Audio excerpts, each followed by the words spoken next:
ओम शांति। 2 जुलाई 2024। बाबा कहते, मीठे बच्चे, तुम यहाँ याद में रहकर पाप दग्ध करने के लिए आए हो, इसलिए बुद्धि योग निष्फल ना जाए, इस बात का पूरा ध्यान रखना है। तो बुद्धि योग निष्फल कब जाता है? बुद्धि योग माना कि कोई भी चीज़ के प्रति एक फोकस ऑफ अटेंशन, माना एक बहुत अच्छा कंसंट्रेशन, एकाग्रता हो, और वो बुद्धि योग अगर कोई और बात में गया तो वो निष्फल हो जाएगा। तो वो बुद्धि योग किसके साथ होना चाहिए? बाबा के साथ। जब बाबा के साथ होगा तो पाप दग्ध हो जाएगा। वो फिर जैसे वो लेंस और सूर्य के रोशनी द्वारा जैसे नीचे कागज़ रखने से वो कागज़ जल जाता है जब फोकस बहुत अच्छा होता है, वैसे ही पाप दग्ध हो जाता है। तो वो बुद्धि योग को पाप दग्ध करने में ही लगाना है, कोई और चीज़ में नहीं लगाना है। इसलिए निष्फल ना हो जाए उसके प्रति बहुत अटेंशन देना ज़रूरी है। प्रश्न है, कौन सा सूक्ष्म विकार भी अंत में मुसीबत खड़ी कर देता है? उत्तर, अगर सूक्ष्म में भी हवच, लालच का विकार है, कोई चीज़ हवच के कारण इकट्ठी करके अपने पास जमा करके रख दी, तो वही अंत में मुसीबत के रूप में याद आती है। इसलिए बाबा कहते हैं, बच्चे अपने पास कुछ भी ना रखो। तुम्हें सब संकल्पों को भी समेटकर बाप की याद में रहने की टेव, आदत डालनी है। इसलिए देही अभिमानी बनने का अभ्यास करो। जो जितना चीज़ें होंगे उतना चीज़ों के साथ हमारा बुद्धि योग होगा, और बुद्धि योग भिन्न भिन्न चीज़ों में होने से बाबा के तरफ बुद्धि योग कम होगा, वहाँ पर परसेंटेज कम होगा, और परसेंटेज कम होने के कारण पाप दग्ध नहीं होगा। अंत समय में मुसीबत खड़ी हो जाती है, क्योंकि जो भी हमें मैसेज मिलना चाहिए वो मिलेगा नहीं, समझ में नहीं आएगा। वो सूक्ष्म जो शक्ति है वो शक्ति काम नहीं करेगा। तो बाबा ने कहा कि सब संकल्पों को भी समेट कर, क्योंकि संकल्पों के साथ भी आत्मा का शक्ति बढ़ जाती है, और वो ताकत बढ़ जाने के कारण बाप की याद में रह नहीं पाते हैं। क्योंकि अभी देही अभिमानी बनना है। देही अभिमानी बनना है माना आत्मा का सारे जो शक्तियाँ इधर उधर बिखरे हुए हैं उनको सब समेट कर एक जगह पे लाना है। वो है बाबा की याद। और बाबा की याद माना आत्मा की शक्ति पूरा जब एक जगह पे लाके फिर वहाँ से फिर बाबा के साथ जुड़ेंगे तो फिर वो एकदम बहुत शक्तिशाली याद होगा। वही है देही अभिमानी बनने का अभ्यास। ओम शांति। बच्चों को रोज रोज याद दिलाते हैं, देही अभिमानी बनो, क्योंकि बुद्धि इधर उधर जाती है। अज्ञान काल में भी कथा वार्ता सुनते हैं तो बुद्धि बाहर भटकती है, यहाँ भी भटकती है। इसलिए रोज रोज कहते हैं देही अभिमानी बनो। वे तो कहेंगे हम जो सुनाते हैं उस पर ध्यान दो, धारण करो। शास्त्र जो सुनाते हैं वे वचन ध्यान पर रखो। यहाँ तो बाप आत्माओं को समझाते हैं, तुम सब स्टूडेंट देही अभिमानी होकर बैठो, क्योंकि देही अभिमानी स्थिति का जो आत्मा है वो आत्मा के बारे में ही पढ़ाई चल रहा है। तो उस स्थिति में बैठने से फिर वो बात धारण होगा। शिव बाबा आते हैं पढ़ाने के लिए। ऐसा कोई कॉलेज नहीं होगा जहाँ समझेंगे शिव बाबा पढ़ाने आते हैं। ऐसा स्कूल होना ही चाहिए पुरुषोत्तम संगम युग पर। स्टूडेंट बैठे हैं और ये भी समझते हैं परमपिता परमात्मा आते हैं हमको पढ़ाने। तो जब उस स्थिति में होते हैं कि स्टूडेंट बैठे हैं, टीचर सामने है और एक स्कूल में पढ़ते हैं, तो स्कूल में क्या करने जाते हैं? स्कूल में सिर्फ सुनने नहीं जाते हैं, सत्संग करने नहीं जाते हैं और वापस आके भूल जाते हैं, वो नहीं होता है। स्कूल में तभी जाते हैं एक कुछ प्राप्त करने के लिए, बुद्धि में कुछ बिठाने के लिए, जिसके द्वारा कार्य करके इनकम करते हैं, कुछ बनते हैं। तो ये सारे चीज़ स्कूल कॉलेज से जुड़े हुए हैं। तो बाबा ने कहा शिव बाबा आते हैं हमको पढ़ाने। पहली बात समझाते हैं तुमको पावन बनना है तो मामे कम याद करो, परंतु माया घड़ी घड़ी भुला देती है, इसलिए बाप खबरदार करते हैं। कोई को समझाना है तो भी पहली बात समझाओ कि भगवान कौन है। भगवान जो पतित पावन दुख हरता सुख करता है वह कहाँ है? उनको याद तो सब करते हैं। जब कोई आफतें आती है कहते हैं हे भगवान रहम करो। किसको बचाना होता है तो भी कहते हैं हे भगवान ओ गॉड हमको दुख से लिबरेट करो। दुख तो सबको है, ये तो पक्का मालूम है। सतयुग को सुख धाम कहा जाता है, कलयुग को दुख धाम कहा जाता है। ये बच्चे जानते हैं फिर भी माया भुला देती है। ये याद में बिठाने की रस्म भी ड्रामा में है, क्योंकि बहुत है जो सारा दिन याद नहीं करते, 1 मिनट भी याद नहीं करते हैं, फिर याद दिलाने के लिए यहाँ बिठाते हैं। याद करने की युक्ति बतलाते हैं तो पक्का हो जाए। बाप की याद से ही हमको सतोप्रधान बनना है। सतोप्रधान बनने की बाप ने फर्स्ट क्लास रियल युक्ति बताई है, कैसे अपना परिवर्तन करें। और ये परिवर्तन पढ़ाई में ही होता है, स्कूल में ही होता है, जब टीचर स्टूडेंट होता है। क्योंकि कोई भी चीज़ हम स्कूल में भी पढ़ते हैं तो परिवर्तन होता है, हमारे अंदर नॉलेज मिलता है। इसलिए याद करने की युक्ति बतलाते हैं तो पक्का हो जाए। बाप की याद से ही हमको सतोप्रधान बनना है। सतोप्रधान बनने की बाप ने फर्स्ट क्लास रियल युक्ति बताई है। पतित पावन तो एक ही है, वह आकर युक्ति बताते हैं। यहाँ तुम बच्चे शांति में तब बैठते हो जबकि बाप के साथ योग है। अगर बुद्धि का योग यहाँ वहाँ गया तो शांत में नहीं है, गोया अशांत है। जितना समय यहाँ वहाँ बुद्धि योग गया वह निष्फल हुआ, क्योंकि पाप तो करते नहीं। दुनिया ये नहीं जानती कि पाप कैसे करते हैं। ये बड़ी महीन बातें हैं।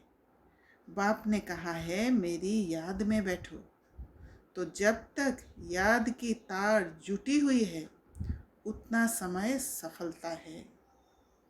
ज़रा भी बुद्धि इधर उधर गई तो वह टाइम वेस्ट हुआ, निष्फल हुआ। बाप का डायरेक्शन है ना कि बच्चे मुझे याद करो। अगर याद नहीं किया तो निष्फल हुआ।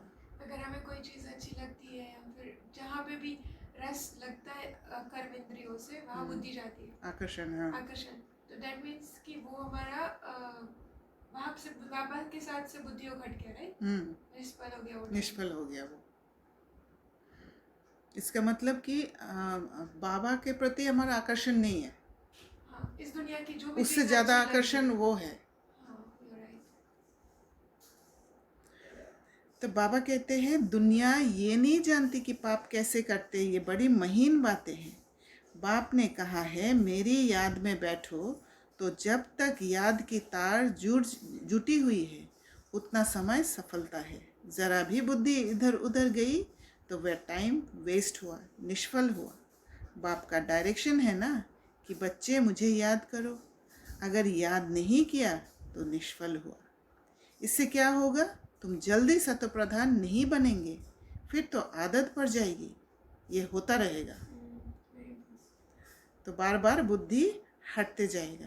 और हमें जैसे बोल देते ना हाँ next, अभी तो इतने में चलता है, हाँ इतने में क्या होगा, हाँ, बाद में कर लेंगे। बाद में कर लेंगे। पर एकदम समय वेस्ट ही नहीं करना है। जैसे लाइट चली जाती है ना, तार जुटा हुआ नहीं होता है, कहीं ना कहीं कनेक्शन टूटता है तभी लाइट जाती है। आत्मा इस जन्म के पाप तो जानती है। भल कोई कहते हैं हमको याद नहीं है, परंतु बाबा कहते हैं 3-4 वर्ष से लेकर सब बातें याद रहती है। शुरू में इतने पाप नहीं होते हैं जितने बाद में होते हैं। वो क्या है, वो अंदर होता है। जब अंदर हम जाते हैं तब पता पड़ता है हमने कितना पाप किया। ये जो दर्द है, ये जो अंदर में दर्द को हम भोगते हैं, उससे गुज़रते हैं, वो पाप के कारण ही तो है। क्योंकि कहीं ना कहीं कोई भी चीज़ के कारण अपने को बचाने के लिए हमने गलत कदम उठाया। जो गलत कदम अब समझ में आ रहा है कि ये बाबा सिखा रहे हैं कि ये गलत है। उस समय गलत नहीं समझते थे हम। लेकिन हम जब बाबा के ज्ञान में आते हैं, योग करते हैं, तो वो तो पता नहीं चलता ना कि अभी जो मैं सफ़र कर रही हूँ, मैं जिस पेन में हूँ, वो बचपन में मैंने ये वाला कर्म किया था उसके हाँ, कर्म का पता नहीं पड़ेगा।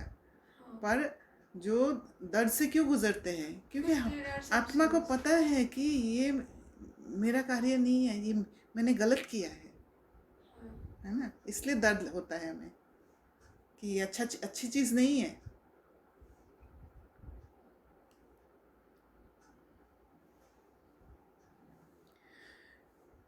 तो बाबा कहते हैं दिन प्रतिदिन क्रिमिनल आई होती जाती है। त्रेता में 2 कला कम होती है। चंद्रमा की 2 कला कितने में कम होती है, धीरे धीरे कम होती जाती है। फिर 16 कला संपूर्ण भी चंद्रमा को कहा जाता है, सूर्य को नहीं कहते। चंद्रमा की है 1 मास की बात, ये फिर है कल्प की बात। दिन प्रतिदिन नीचे उतरते जाते हैं, फिर याद की यात्रा से ऊपर चढ़ सकते हैं। जैसे आत्माएं नीचे उतरते जाती है, तो नीचे के स्थिति के हिसाब से जो कार्य करते हैं ना, जो विक्रम करते हैं, वो हमें सही लगता है। क्योंकि नीचे की स्थिति के हिसाब से उन विक्रमों से हमें एनर्जी मिल रहा है, शक्ति प्राप्त हो रहा है, भले वो अल्प समय का है। पर जब बाबा आते हैं तो हम ऊंचा उठते हैं, और जब ऊंचा उठते हैं तो वो नीचे की चीज़ें हमें अच्छा नहीं लगता है, तब हमें दर्द होता है।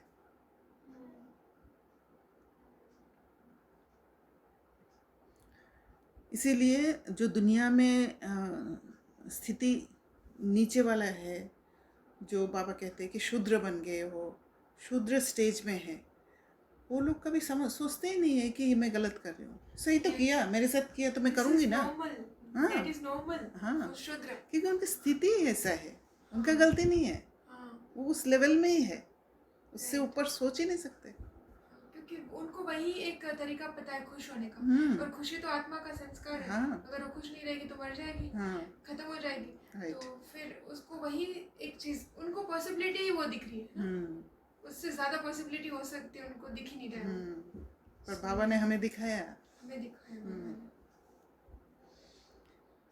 फिर भी हम नीचे चले जाते हैं। हाँ, क्योंकि वो तो हैबिट की वजह से नीचे चले जाते हैं। हाँ, क्योंकि आदत पड़ गया, तो वो ऑटोमेटिक मोड में हो गया ना, तो ऑटोमेटिक निकल आता है। दिन प्रतिदिन नीचे उतरते जाते हैं, फिर याद की यात्रा से ऊपर चढ़ सकते हैं। फिर तो दरकार नहीं जो हम याद करें और ऊपर चढ़े, क्योंकि एक बार चढ़ गए आदत पड़ गया, वो वाला संस्कार, अच्छा वाला संस्कार ऑटोमेटिक मोड में हो जाता है, तो फिर हमें याद नहीं करना पड़ता है। और सतयुग के बाद फिर उतरना है।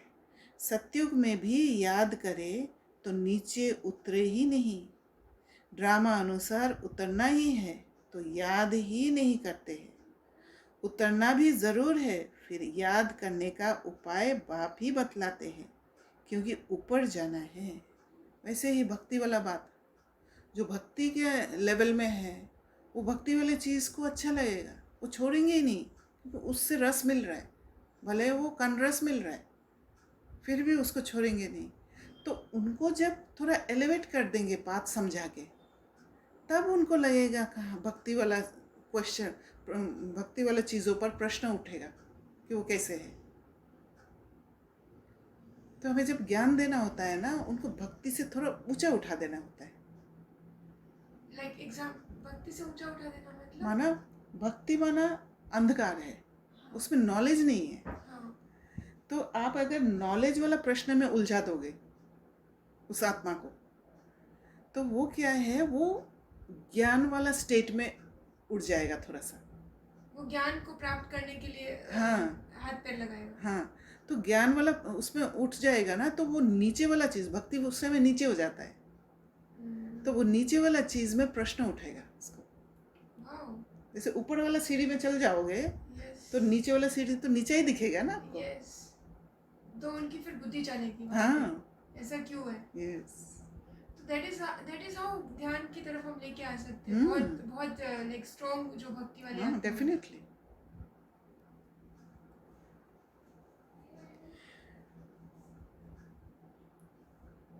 उतरना भी जरूर है, फिर याद करने का उपाय बाप ही बतलाते हैं, क्योंकि ऊपर जाना है। संगम पर ही आकर बाप सिखलाते हैं कि अब चढ़ती कला शुरू होती है, हमको फिर अपने सुखधाम में जाना है।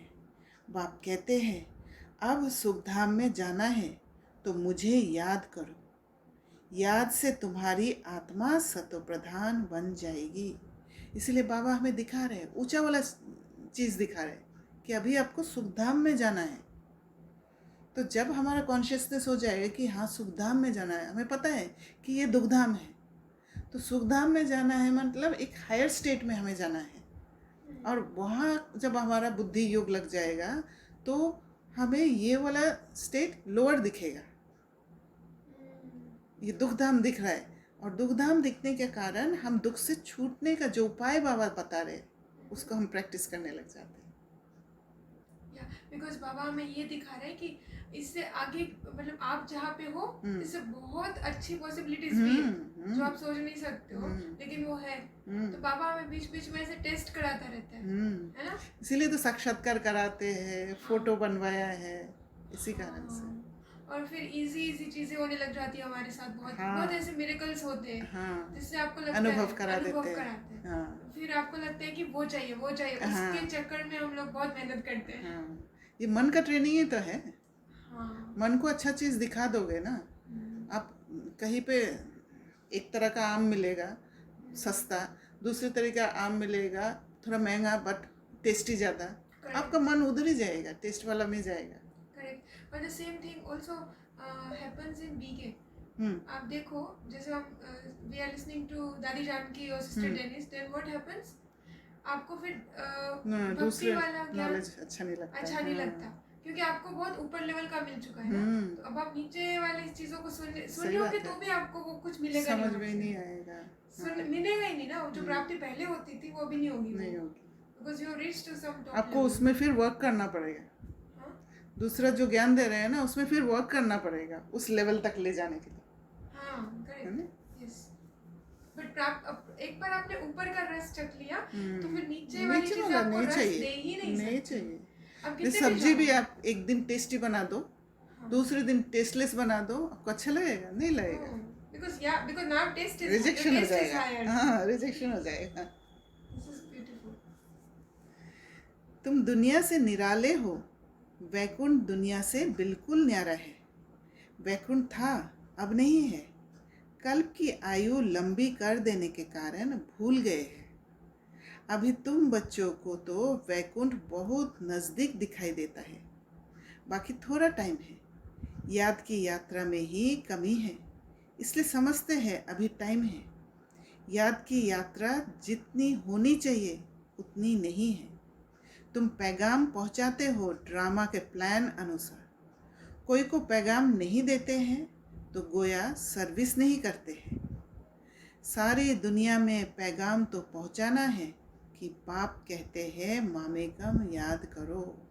बाबा तो एक लाइन में कह देते हैं, बाप कहते हैं मामेकम याद करो, पर उस चीज़ को आत्माओं के अंदर बिठाना होगा, और वो कैसे बिठाना है हमें सोचना होगा। ऐसे बोलने से थोड़ी होगा उनको याद करो, पर याद कैसे करते हैं, कैसे बुद्धि में बैठता है, कैसे मतलब एग्जाम्पल दे के आप समझा सकते हो। हर एक आत्मा अलग है। हाँ, उनको उनके हिसाब से। It's a personal training to the soul, है ना। जनरलाइजेशन में आप देखो तो भी वो ले नहीं पाएगा। इसीलिए मैं पसंद करती हूँ अगर एक तरह का लोग बैठे रहते हैं। आप बहुत बड़ा क्राउड लोग है ना, उसमें भिन्न भिन्न तरीके के लोग होंगे, और भिन्न भिन्न तरीके के लोग क्या लोगों को आप अलग अलग टाइप का एग्जाम्पल्स नहीं दे सकते हो, है ना। जैसे एक एजुकेटेड कोई आत्मा बैठी है और एक बिल्कुल अनपढ़ बैठे हैं, तो अब मैं थोड़ा सा हाई वाला कुछ दे दूंगी तो वो अनपढ़ बेचारी समझेगी नहीं, वो ऐसे हैं करके वो कन रस लेकर चली जाएगी, है ना। तो इसलिए अच्छा है कि एक दो को दो। I prefer that.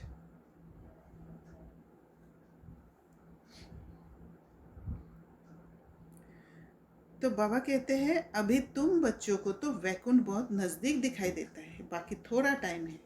याद की यात्रा में ही कमी है, इसलिए समझते हैं अभी टाइम है। याद की यात्रा जितनी होनी चाहिए उतनी नहीं है। तुम पैगाम पहुंचाते हो ड्रामा के प्लान अनुसार कोई को पैगाम नहीं देते हैं तो गोया सर्विस नहीं करते हैं। सारी दुनिया में पैगाम तो पहुंचाना है कि बाप कहते हैं मामेकम याद करो। गीता पढ़ने वाले जानते हैं एक ही गीता शास्त्र है जिसमें ये महावाक्य है, परंतु उसमें श्री कृष्ण भगवानुवाच लिख दिया है, तो याद किसको करें। भल शिव की भक्ति करते हैं, परंतु यथार्थ ज्ञान नहीं जो श्रीमत पर चले।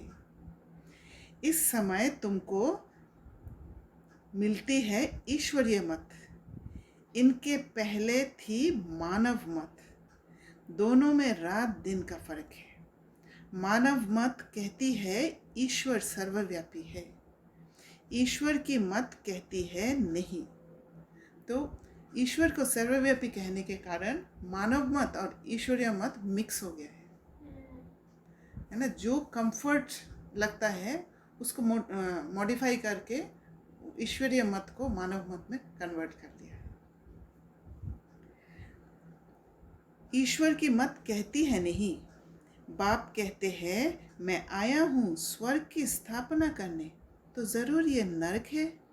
यहाँ 5 विकार सब में प्रवेश है। विकारी दुनिया है तब तो मैं आता हूँ निर्विकारी बनाने के लिए। जो ईश्वर के बच्चे बने उनके पास विकार तो हो नहीं सकते। रावण का चित्र 10 शीश वाला दिखाते हैं। कभी कोई कह ना सके कि रावण की सृष्टि निर्विकारी है।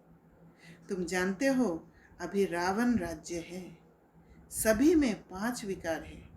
सतयुग में है राम राज्य, कोई भी विकार नहीं। इस समय मनुष्य कितने दुखी है, शरीर को कितने दुख लगते हैं।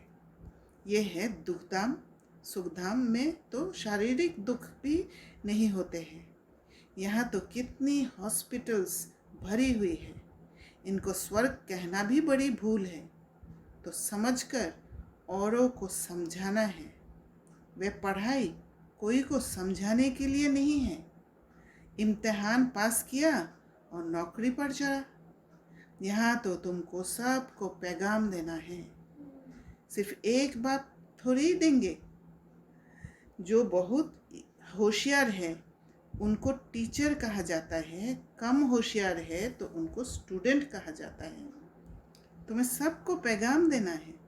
पूछना है भगवान को जानते हो, वह तो बाप है सबका, तो मूल बात है बाप का परिचय देना, क्योंकि कोई जानते नहीं है। ऊंचते ऊंच बाप है, सारे विश्व को पावन बनाने वाला है। तो टीचर स्टूडेंट का जो बाबा ने एक्सप्लेनेशन दिया है, अब वो एक्सप्लेनेशन के हिसाब से टीचर स्टूडेंट नहीं है, क्योंकि वो स्थूल में देखते हैं। हाँ, वो स्थूल के हिसाब से टीचर बना दिया है। Right. सूक्ष्म पावर के हिसाब से, समझ के हिसाब से कोई किसी को टीचर नहीं मान रहे हैं। इसी वजह से प्रॉपर वो ज्ञान नहीं जा रहा है। तो बाबा कहते हैं ऊंचते ऊंच बाप है, सारे विश्व को पावन बनाने वाला। सारा विश्व पावन था जिसमें भारत ही था, और कोई धर्म वाला कह ना सके कि हम नई दुनिया में आए हैं। वह तो समझते हैं हमारे से आगे कोई होकर गए हैं। क्राइस्ट भी ज़रूर कोई में आएगा, उनके आगे ज़रूर कोई थे। बाप बैठ समझाते हैं, मैं इस ब्रह्मा तन में प्रवेश करता हूँ। ये भी कोई मानते नहीं कि ब्रह्मा के तन में आते हैं। अरे ब्राह्मण तो चाहिए ज़रूर। ब्राह्मण कहाँ से आएंगे? ज़रूर ब्रह्मा से ही तो आएंगे ना। अच्छा, ब्रह्मा का बाप कभी सुना? वह है ग्रेट ग्रेट ग्रैंडफादर। उनका साकार फादर कोई नहीं। ब्रह्मा का साकार बाप कौन? कोई बतला ना सके। ब्रह्मा तो गाया हुआ है। प्रजापिता भी है। जैसे निराकार शिव बाबा कहते हैं, उनका बाप बताओ। फिर साकार प्रजापिता ब्रह्मा का बाप बताओ। शिव बाबा तो एडप्ट किया हुआ नहीं है, ये एडप्ट किया हुआ है। कहेंगे इनको शिव बाबा ने एडप्ट किया। विष्णु को शिव बाबा ने एडप्ट किया है, ऐसा नहीं कहेंगे। ये तो तुम जानते हो, ब्रह्मा सो विष्णु बनते हैं, एडप्ट तो हुआ नहीं। शंकर के लिए भी बताया है, उनका कोई पार्ट है नहीं। ब्रह्मा सो विष्णु, विष्णु सो ब्रह्मा, ये 84 का चक्र है। शंकर फिर कहाँ से आया? उनकी रचना कहाँ है? बाप की तो रचना है। वह सब आत्माओं का बाप है, और ब्रह्मा की रचना है सब मनुष्य। शंकर की रचना कहाँ है? शंकर से कोई मनुष्य दुनिया नहीं रची जाती है। बाप आकर ये सब बातें समझाते हैं, फिर भी बच्चे घड़ी घड़ी भूल जाते हैं। हर एक की बुद्धि नंबरवार है ना। जितनी बुद्धि उतनी टीचर की पढ़ाई धारण कर सकते हैं। ये है बेहद की पढ़ाई। पढ़ाई के अनुसार ही नंबरवार पद पाते हैं। भल पढ़ाई एक ही है मनुष्य से देवता बनने की, परंतु डिनाइस्टी बनती है ना। ये भी बुद्धि में आना चाहिए कि हम कौन सा पद पाएंगे। राजा बनना तो मेहनत का काम है। बहुत मेहनत है। राजाओं के पास दास दासियां भी चाहिए। दास दासियां कौन बनते हैं, ये भी तुम समझ सकते हो। तो दास दासी कौन समझते हैं? दास दासी वही है जो किसी ने ज्ञान दिया, उसको विचार सागर मंथन भी नहीं किया और उसको फॉलो कर लिया। स्लेव वही तो होते हैं, स्लेवरी। तो अपना बुद्धि नहीं लगाना, क्योंकि बुद्धि जो लगाते हैं उसका बुद्धि डेवलप होगा, डेफिनेटली डेवलप होगा। समझने की कोशिश करें। जो सस्टेनेंस होती है, पालना, वो भी तो वही कर पाएंगे ना, जिनकी जो बुद्धि लगाएंगे। हाँ, और जो पालना करेगा वही तो राजा बनेगा। राइट। तो क्या करते हैं कि दास दासी जो वो बनते हैं जो हर पल निमित्त की ज़रूरत होते हैं, हर पल निमित्त की ज़रूरत। खुद बुद्धि लगाते नहीं है, और निमित्त बोला, हाँ बोल दिया बस, भक्ति मार्ग की तरह सत्यवचन महाराज। उनका बुद्धि का ताला नहीं खुलता है। जैसे किसी को कुछ ज़रूरत है, दुख में है, उस समय डिसीजन नहीं ले पाते हैं, या ज्ञान की कोई बात समझ नहीं पाते हैं, तो किसी को निमित्त बना के सुनने के लिए पूछा कोई, तो जो निमित्त बताते हैं तो उसका बुद्धि का ताला खुल जाता है, जो आगे बढ़ने वाली आत्मा है। वैसे नहीं है कि बिगड़ समझे हाँ कर दिया, वो कभी भी बिगड़ समझे हाँ नहीं करेगा। ये डिफरेंस है। तो दास दासी कौन बनते हैं ये भी तुम समझ सकते हो। नंबरवार पुरुषार्थ अनुसार हर एक को दासियां मिलती होगी। तो ऐसा नहीं पढ़ना चाहिए जो जन्म जन्मांतर दास दासी बने। पुरुषार्थ करना है ऊंच बनने का। तो सच्ची शांति बाप की याद में है। जरा भी बुद्धि इधर उधर गई तो टाइम वेस्ट होगा, कमाई कम होगी, सत्वप्रधान बन नहीं सकेंगे। ये भी समझाया है कि हाथों से काम करते रहो, दिल से बाप को याद करो। शरीर को तंदुरुस्त रखने के लिए घूमना फिरना ये भी भल करो, परंतु बुद्धि में बाप की याद रहे। अगर साथ में कोई हो तो झरमुई झगमुई नहीं करनी है। ये तो हर एक की दिल गवाही देती है। बाबा समझा देते हैं, ऐसी अवस्था में चक्कर लगाओ। पादरी लोग जाते हैं एकदम शांत में। तुम लोग ज्ञान की बातें सारा समय तो नहीं करेंगे। फिर जबान को शांत में लाकर शिव बाबा की याद में रेस करनी चाहिए। जैसे खाने के समय बाबा कहते हैं याद में बैठकर खाओ, अपना चार्ट देखो। बाबा अपना तो बताते हैं कि हम भूल जाते हैं। कोशिश करता हूँ, बाबा को कहता हूँ बाबा हम पूरा समय याद में रहूँगा। आप हमारी खांसी बंद करो, शुगर कम करो। अपने साथ जो मेहनत करता हूँ वह बताता हूँ, परंतु मैं खुद ही भूल जाता हूँ तो खांसी कम कैसे होगी। जो बातें बाबा के साथ करता हूँ वह सच सुनाता हूँ। ब्रह्मा बाबा कह रहे हैं। बाबा बच्चों को बता देते हैं, बच्चे बाप को नहीं सुनाते, लज्जा आती है। झाड़ू लगाओ, खाना बनाओ तो भी शिव बाबा की याद में बनाओ तो ताकत आएगी। ये भी युक्ति चाहिए, इसमें तुम्हारा ही कल्याण होगा। फिर तुम याद में बैठेंगे तो औरों को भी कशिश होगी। एक दो को कशिश तो होती है ना, क्योंकि जो भी सोल्स आपके साथ कनेक्टेड होंगे उनको ज़रूर बाबा की कशिश होगी, क्योंकि वो एनर्जी मिलता है, वो पॉजिटिव एनर्जी मिलता है, आत्मा को ताकत मिल जाता है। और जहाँ ताकत आई वहाँ बाप के साथ कनेक्टेड हो जाते हैं। जितना तुम जास्ती याद में रहेंगे उतना सन्नाटा अच्छा हो जाएगा। एक दो का प्रभाव ड्रामा अनुसार पड़ता है। याद की यात्रा तो बहुत कल्याणकारी है, इसमें झूठ बोलने की दरकार नहीं है। सच्चे बाप के बच्चे हैं तो सच्चा होकर चलना है। बच्चों को तो सब कुछ मिलता है, विश्व की बादशाही मिलती है, तो फिर लोभ कर 10-20 साड़ियाँ आदि क्यों इकट्ठी करते हो। अगर बहुत चीज़ें इकट्ठी करते रहेंगे तो मरने समय भी याद आएगी। इसलिए मिसाल देते हैं कि स्त्री ने उनको कहा लाठी भी छोड़ दो, नहीं तो ये भी याद आएगी। कुछ भी याद नहीं रहना चाहिए, नहीं तो अपने लिए ही मुसीबत लाते हैं। झूठ बोलने से 100 गुना पाप चढ़ जाता है। शिव बाबा का भंडारा सदैव भरा रहता है, जास्ती रखने की भी दरकार क्या है। जिसकी चोरी हो जाती है तो सब कुछ दिया जाता है। तुम बच्चों को बाप से राजाई मिलती है तो क्या कपड़े आदि नहीं मिलेंगे।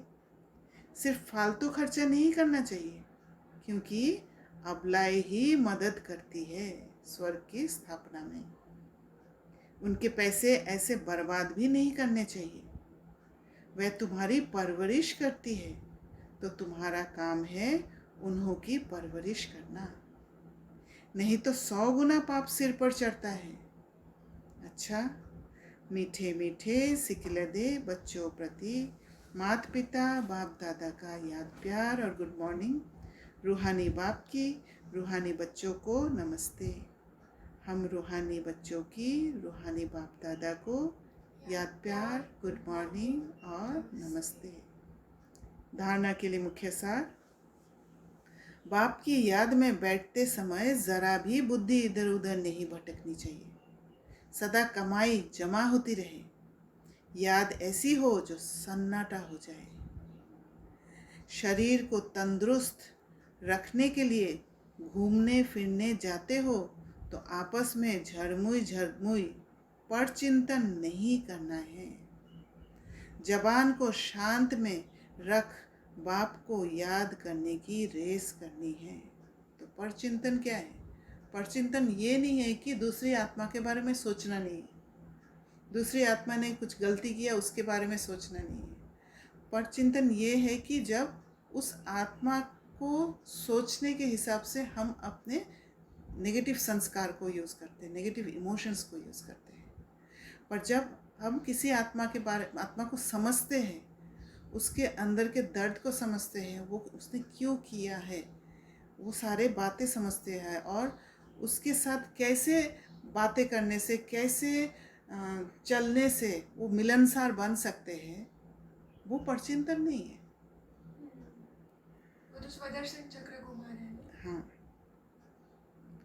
तो बाबा कहते भोजन भी बाप की याद में खाना है। वरदान, निश्चय बुद्धि बन, कमजोर संकल्पों की जाल को समाप्त करने वाले सफलता संपन्न भव। अभी तक मेजॉरिटी बच्चे कमजोर संकल्पों को स्वयं ही इमर्ज करते हैं, सोचते हैं पता नहीं होगा या नहीं होगा, क्या होगा। ये कमजोर संकल्प ही दीवार बन जाते हैं और सफलता उस दीवार के अंदर छिप जाती है। माया कमजोर संकल्पों की जाल बिछा देती है, उसी जाल में फंस जाते हैं। इसलिए मैं निश्चय बुद्धि विजयी हूँ, सफलता मेरा जन्मसिद्ध अधिकार है। इस स्मृति से कमजोर संकल्पों को समाप्त करो। तो बाबा ये स्वमान जो दे रहे हैं, ये स्मृति में लाना है।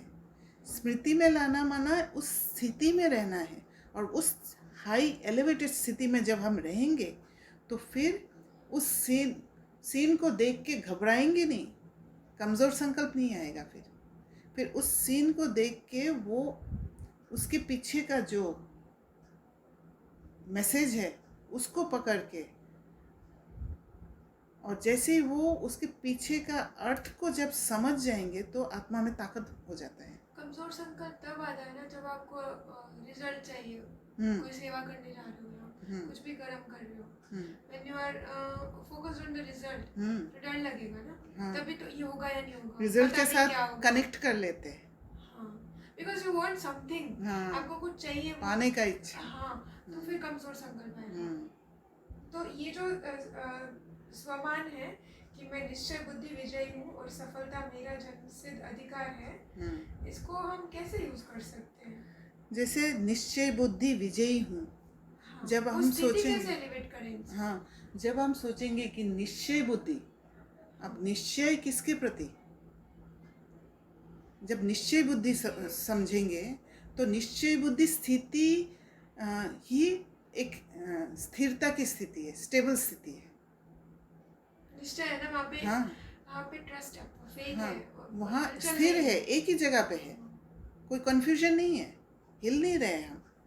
और जब वो निश्चय बुद्धि है, वो बुद्धि क्या है, बुद्धि योग फिर बाबा के साथ होगा, बुद्धि को निश्चय। हाँ, तो ये दो चीज़ जब होता है ना, उसमें इतना ताकत हो जाता है कि पता चल जाता है कि विजयी तो होना ही है।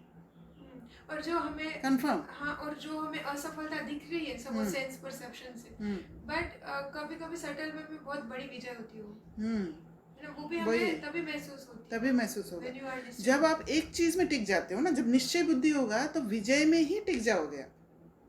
होगा कि नहीं होगा वो संकल्प आएगा ही नहीं, क्योंकि मन को ताकत मिल गया। कमजोर संकल्प भी सेंस परसेप्शन से देखने का रिजल्ट है, देख के समझ लेना, जो दिख रहा है वही देख लेना और फिर उसको सत्य मान करना और मानना, और फिर वो संकल्प उस पर निश्चय हो जाना।